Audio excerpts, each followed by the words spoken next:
Hello, good afternoon, everybody. Thank you for hearing me. First of all, I would like to thank Cristian and Rosa for taking me as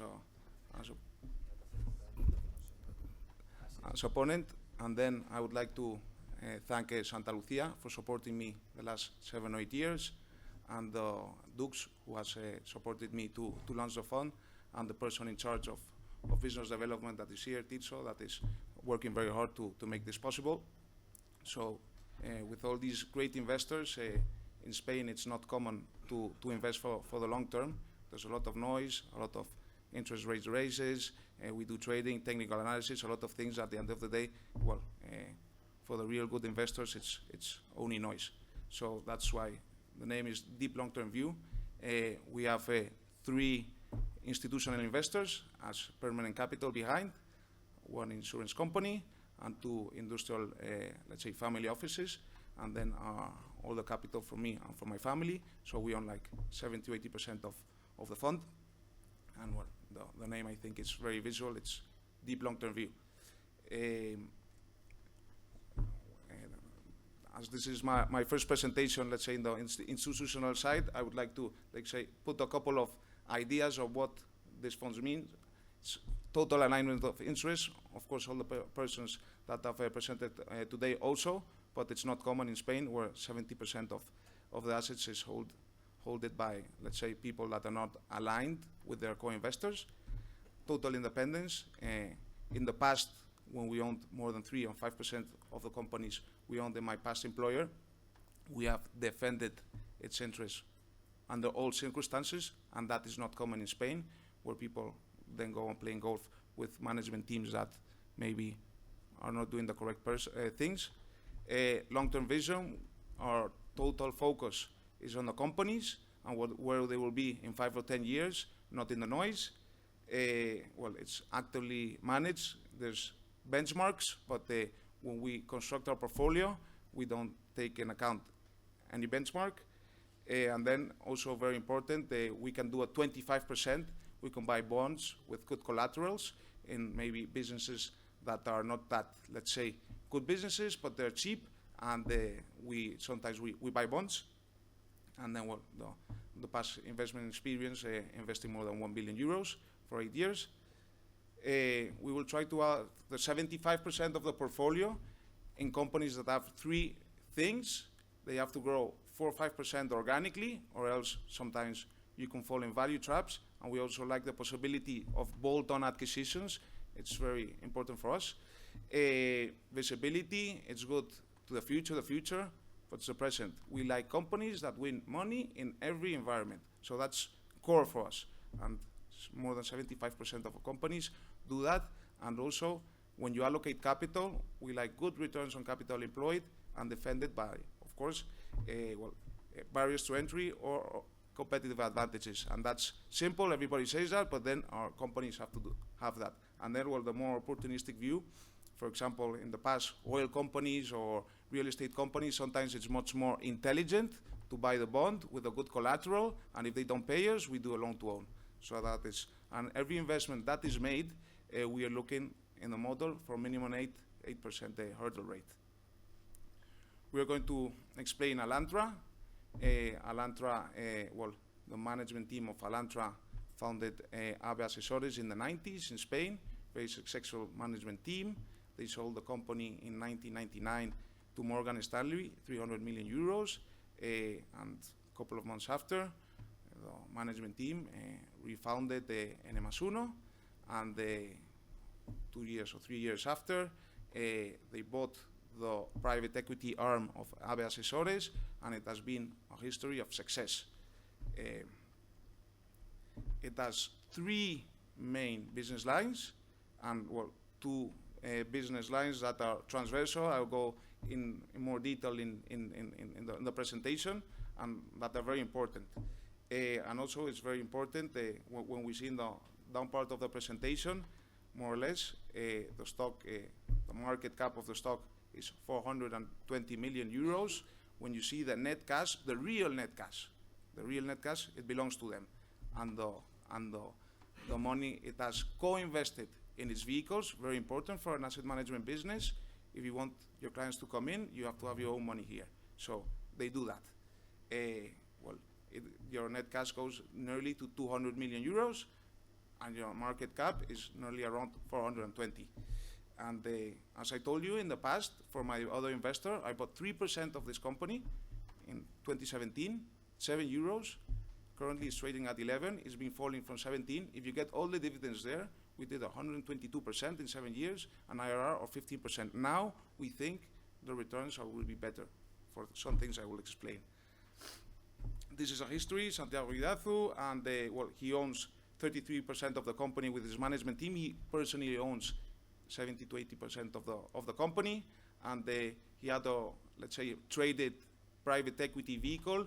It's called the Dynamia. They merged at the end of 2014, and now that's when N+1, then renamed Alantra, started trading, and it was around 7 euros per share. What is Alantra? It has 3 businesses, and you might think it's a very local business. It was a very local business. Before, in 2014, let's say the revenue of the investment banking was around 40 million euros. Perfect. 70, 80% was Spain. When you see the average fee of the transaction, you saw mainly your clients were Spanish, and the complexity of the transactions were not that great when your, let's say, average fee was 350K. Now, currently, your average fee is more than 1 million euros, and you have seen that in 2021, your revenue of the investment banking was over 200 million. You have outperformed your mid-market by a lot, CAGRs of 30%, organically 20%, 10% inorganic, and you have outperformed the market also. Last year, when you see, for example, the investment banking of Goldman Sachs, nearly minus 50%. These guys have outperformed nearly 10%, and they will keep on doing it in the future. They're very entrepreneurial. They know how to treat their employees, paying them good variables, and in the past it was a Spanish business. Now Spain does not count more than 10 or 15%. Very, very, very important. For example, a lot of people here in the room know Aritza, who they divested Picard from Aritza, who brought the private equity. It was Alantra.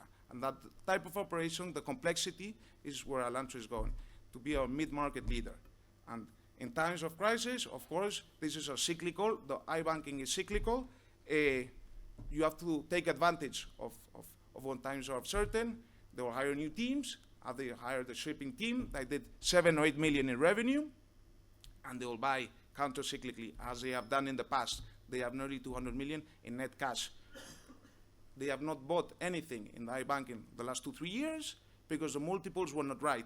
Now they're right, and they're going to execute probably in the next, I don't know, months, quarters, or whatever. They're very long-term thinkers because they have their money invested with us. And what's also important is to keep improving the revenue of transaction. So I think when we see this, when we go to the future, I don't know what the economy is going to do, but it will grow probably, I don't know, 2-3%, and probably this will keep, let's say, overperforming the M&A market.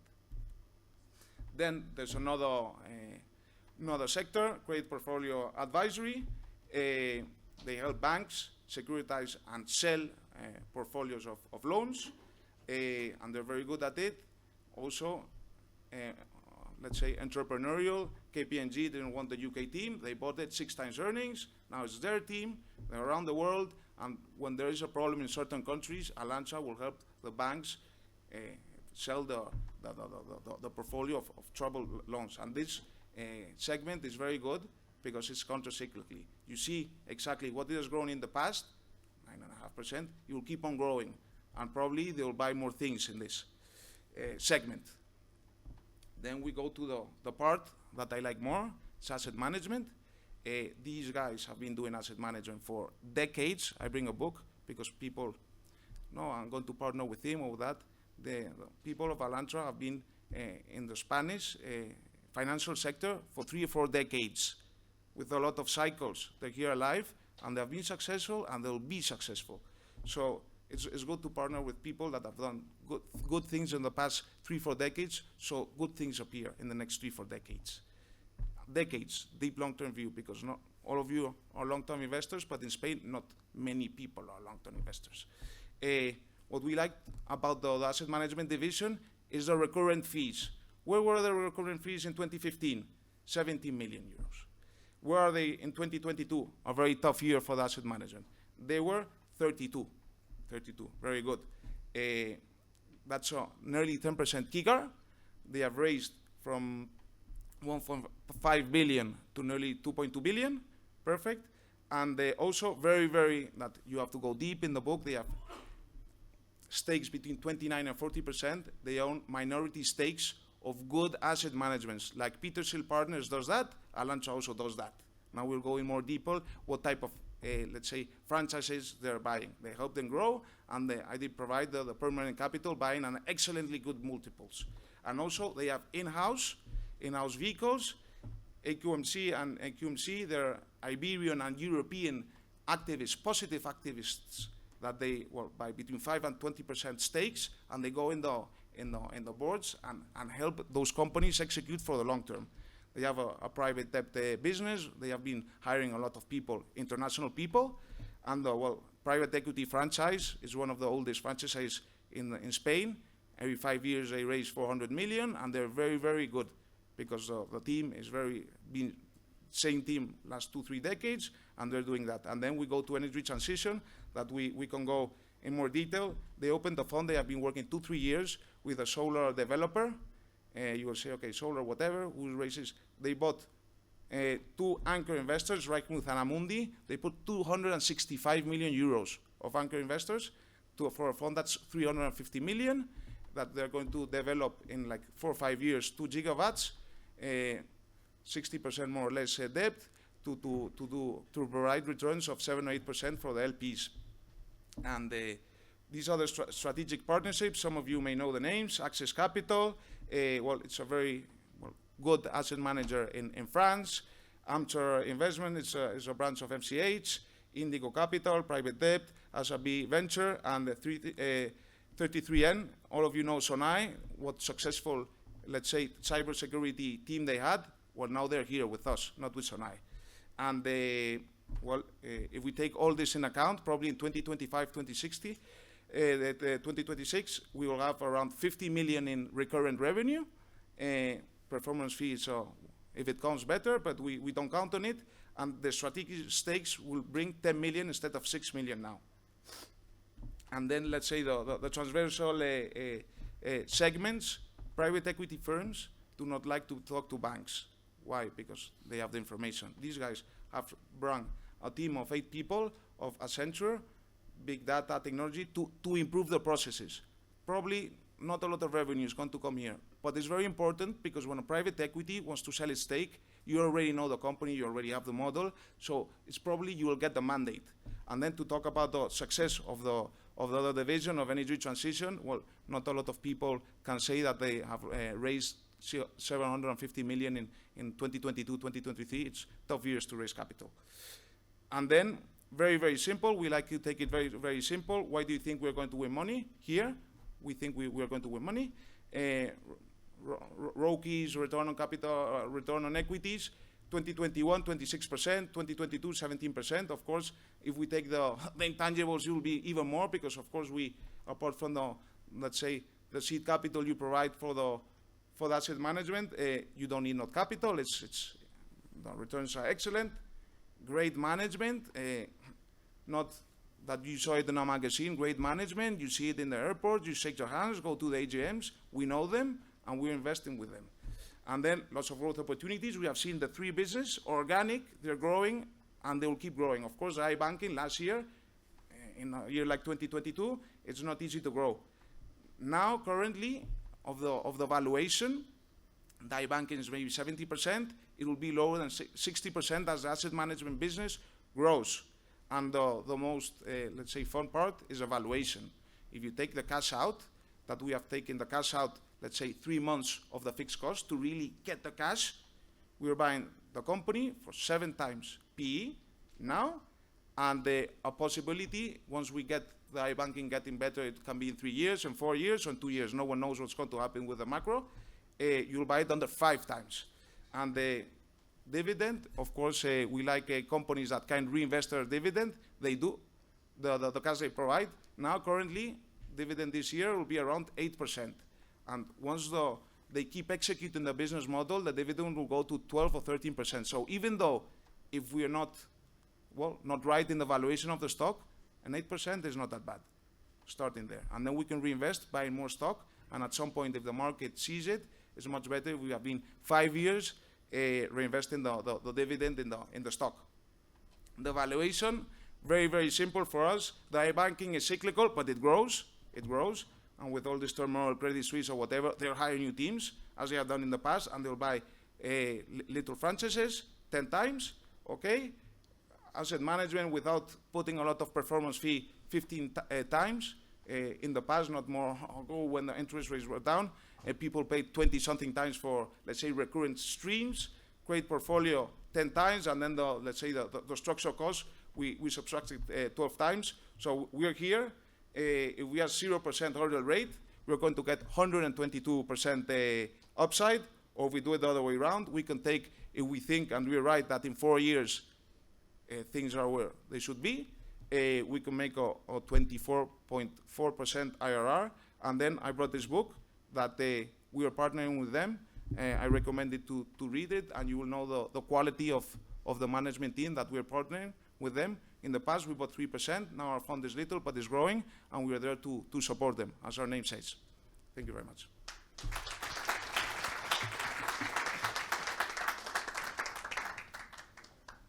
Any questions?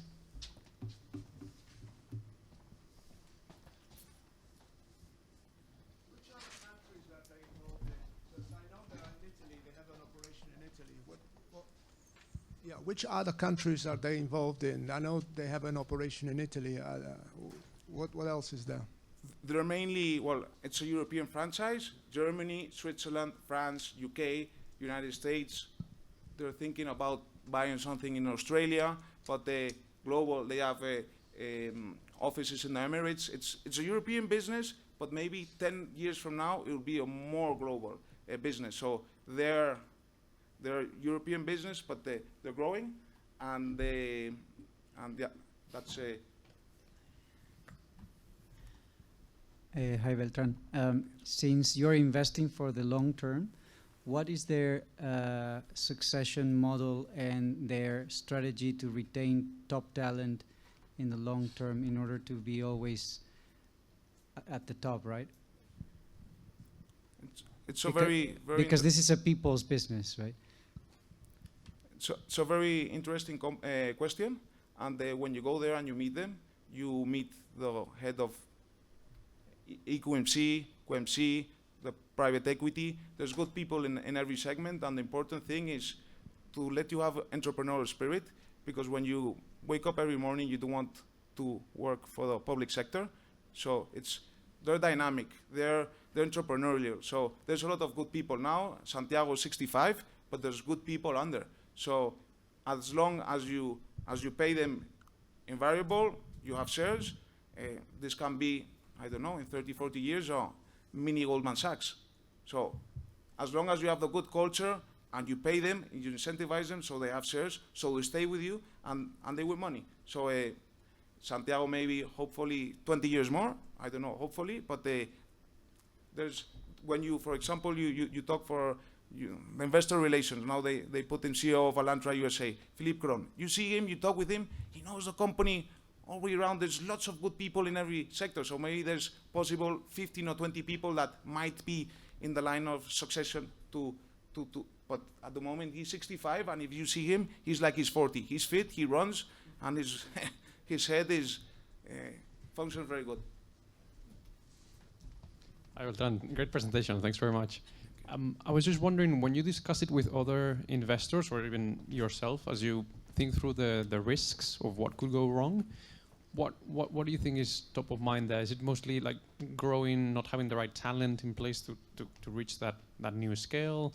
Is it cost inflation? Perhaps there are geographies now where salaries are a bit more economical. If they were to grow, that grows as a percentage of cost. So just going through the key risks, really, if you had done that analysis. The key risks For the long term, I don't see a lot, but maybe for the short term, is of course economical situation. Let's say things about Silicon Valley Bank or other things. That's not good because private equity firms are not divesting their stakes. They're having more problems on. So maybe that iBanking is weak 2-3 years, but as they have cash and they can hire new teams and invest, I think it's bad for the short term. It will be good for the long term. But I see that as let's say as the most important risk. And of course, if we were to go in, let's say, in a crisis of 1929 and nothing happens in the economy for the next 20 or 30 years, of course, instead of going the net profit to 60, maybe it will stay 20, 25, 30. So that's you have a little macro component. If things go good, it's better. But as you're buying so cheap, the worst thing that can happen is you live off your 7-8% dividend that, by the way, is funded by recurrent cash, because they also invest the money in their own funds and they do not distribute that. They keep that to reinvest it in the fund. So the major risk is a macro risk, but as you're buying so low, I think that risk is mitigated, or I see it. With that dividend yield, in 8 or 10 years, your investment is gone. You put €0. So it's not a bad thing to and at the end of the day, once the economy does like that, it takes 2-3 years, but then people have to transact again. Maybe not the same volume, but they need it. So I don't see a lot of risk. And well, we started buying it in the fund at 15. Now it's at 11. We started with 2%. We have been buying now 3.5% of the fund. And if it goes to 7, we will have 6 or 7% of the fund. So macro risk, and if things are weak in macro, the stock will keep going down. But for people like us, it's bad in the short term, but good for the long term. That's my humble opinion, Julio. Hi, Beltrán. I want to ask you, how scalable is the asset management business? Because it seems like they've been very successful with one particular fund product, and how do they scale that and make it more of a asset management business as such? As you have seen, it's like there's two parts of the asset management business. The funds that they do directly, and I suppose you're talking about AQMC, extremely successful. Probably that size is where it will get. But we have seen, for example, the solar business. When they said, no, we're going to raise 750 million. People, 750 million 2022, yes. We will bring some anchor investors. 265 million. And then we're going to put 30 million. And Mutua is going to put... So maybe the AQMC is not more scalable, or else maybe performance goes good again, and they'll... But they private debt, they will have a real estate fund at some point. There's a lot of verticals. For example, the people of Sonai that did extremely well for Sonai. Cybersecurity. Well, I don't know what Claudia Acevedo did, but they didn't treat it. No, now they come here on Alantra. Why? You want to open a fund? We want 20 million. Now, and you own of your... So I think in a world like we live, it's very complex that an anchor investor puts 20, 30 million so you can open your own franchise. So it's illimited. They know how things work, and not everybody is willing to invest and to put the anchor stake. So I think it's very, very scalable because they're only in certain parts. Why cannot they, let's say, have a huge infrastructure fund for whatever? So they know they just need to right people, the anchor money, and I didn't say 20% of the asset management business is owned by Mutua Madrileña, and so I think it's scalable, but of course not like they're going to manage 50 billion in 10 years, but maybe doing kickers of 8, 9, 10% of the recurrent fee. They will keep on doing that, but of course it's the AQMC. It's complex to scale it more than it's around 1 billion. If performance doesn't go in the correct direction, it's. But there's other things. Okay, thank you so much.